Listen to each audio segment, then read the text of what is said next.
to shadow a bit the last few weeks over the administration.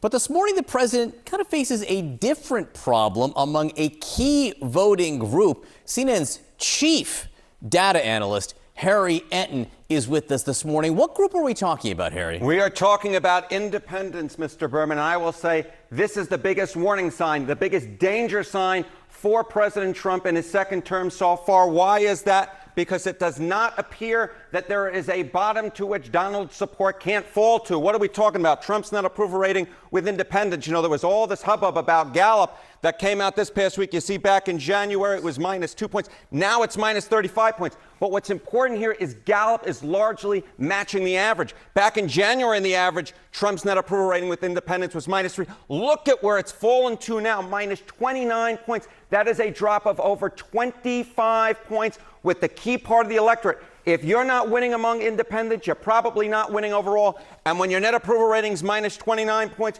you are definitely not winning overall when you're that low with independents. It's just the size of the drop. It's staggering. It's huge.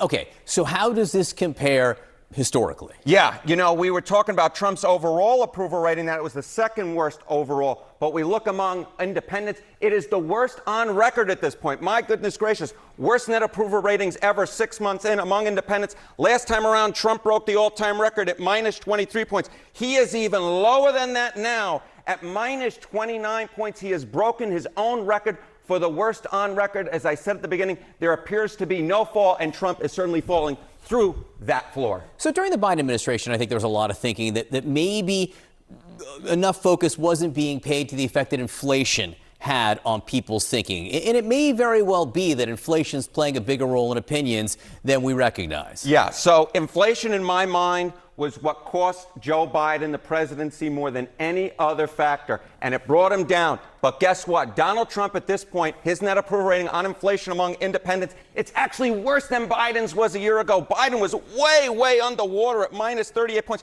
But look at Trump and the average of polls on inflation.